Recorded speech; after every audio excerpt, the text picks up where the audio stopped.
The concept of the Schreibtischtäter, the desk perpetrator, finds its most vivid expression in the men who shaped, managed and directed the machinery of 20th century state violence from behind office doors.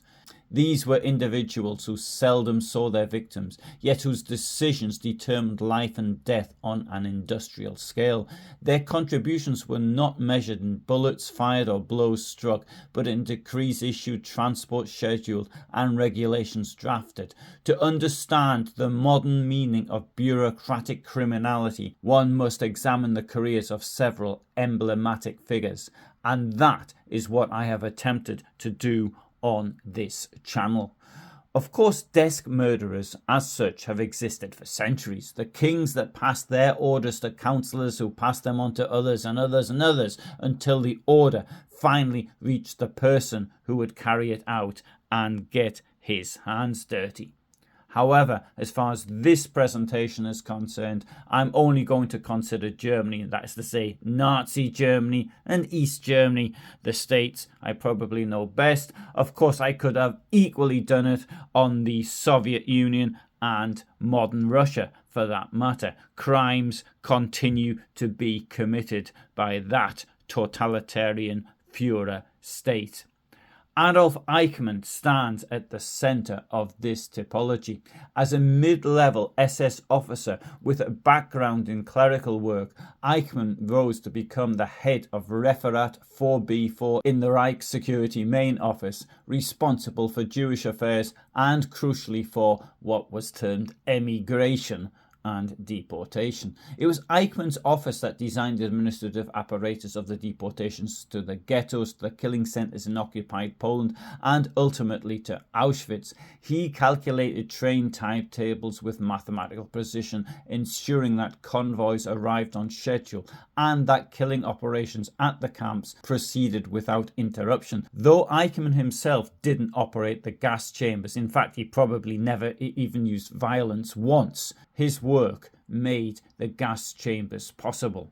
The fate of entire communities, centuries old, Vienna's Jews, the Jews of Slovakia, Hungary, Netherlands, Greece, passed through his office. His bureaucratic neatness, his talent for paperwork became instruments of destruction. In Jerusalem in 1961, Eichmann's most lethal weapon was not a pistol, but a typewriter. Heinrich Mueller, chief of the Gestapo, exemplifies the next layer of bureaucratic perpetration, the fusion of administrative leadership with operational command. Müller was not a public figure. His name rarely appeared in the press, and he preferred anonymity. For me, doing videos like this, I can find lots of photos of some people, but with Müller, despite his importance, I can't. But inside the Reich Security Main Office, he exercised tremendous authority. Virtually every deportation order, every instruction to coordinate local police forces with the SS, every communication between Himmler's office and the Einsatzgruppen passed across his desk. Müller signed the initial orders for the final solution to be communicated to regional police leaders. He transmitted the instructions for the liquidation of the ghettos and received the reports detailing the mass shootings in the Soviet Union and in those countries that had recently been occupied by the Soviet Union. His office created the reporting routines that documented the number of Jews killed in the East, documents that became crucial evidence at Nuremberg. Although Müller himself didn't shoot a single victim, the organizational architecture of genocide rested in his hands. He disappeared in Berlin as the battle for the city wound down. I'm pretty certain he was killed there. In France, to take another example, the case of Maurice Papon illustrates how desk perpetration functioned outside the Nazi Reich, embedded in the administrative machinery of collaborationist states. As General Secretary of the Prefecture of Gironde under Vichy, Papon was responsible for administering the deportation of Jews from Bordeaux. His office compiled lists of Jews, organized their arrest, oversaw the confiscation of their property, and coordinated their transport to Drancy, the transit camp outside Paris. From there, convoys left for Auschwitz. Papon never visited the camps and claimed for decades that he'd only followed orders, but the documentation showed that his signatures appeared on transport orders, asset seizure forms, and arrest authorizations. Decades later, when he was finally brought to trial in the 1990s, the French court concluded that his bureaucratic work directly facilitated the deportation and death of hundreds of people. His conviction became a landmark moment, demonstrating that desk perpetration was not uniquely German, but an administrative phenomenon common to any system where technocratic obedience overrides human responsibility. The post-war history of East Germany adds another dimension to the concept.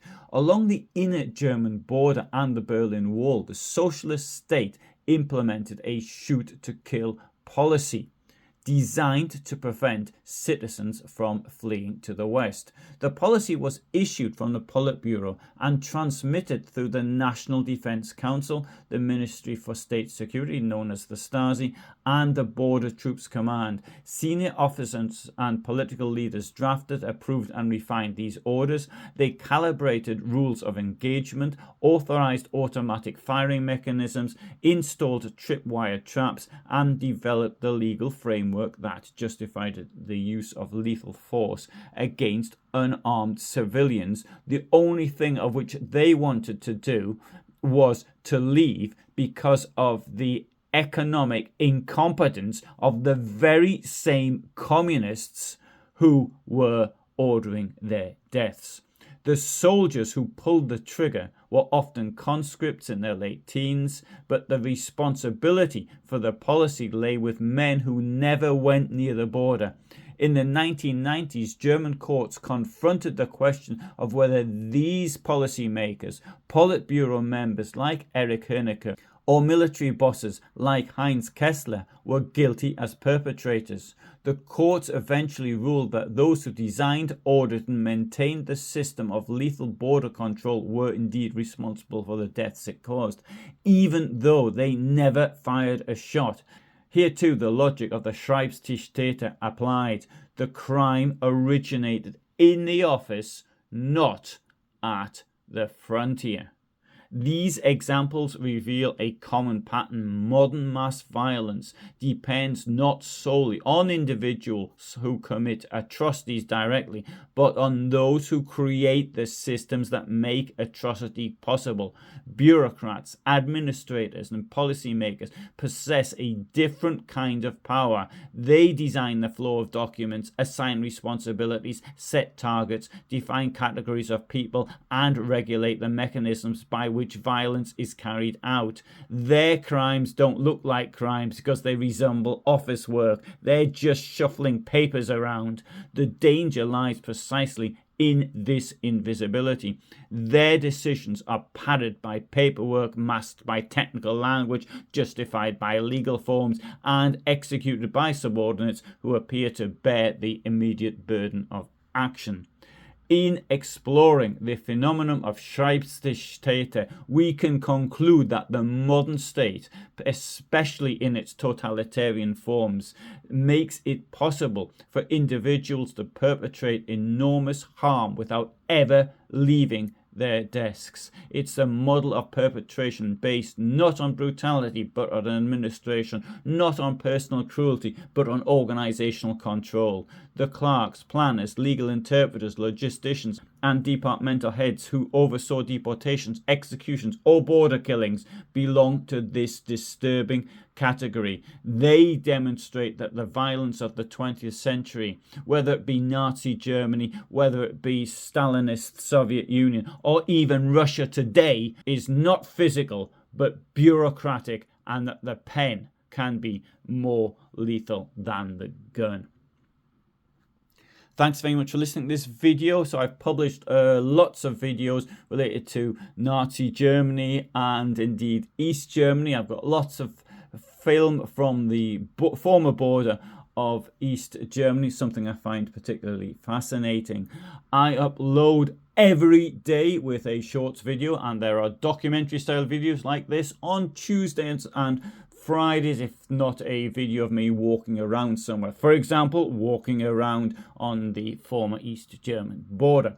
I always upload at 2000 hours Central European time, as I live in Poland and Germany. I sometimes do live talks as well. I try to be present when the videos premiere, which gives you a chance to chat in real time with me and other users. These videos feature original research, as I can speak various languages. I also offer channel membership, which costs £5, $6 or €6, and currently gives you access to more than 800 members only videos. So if you are interested in real researched history made from the locations where these things happened without the use of sensationalized language or artificial intelligence, then this is the place to be. For the moment, bye for now.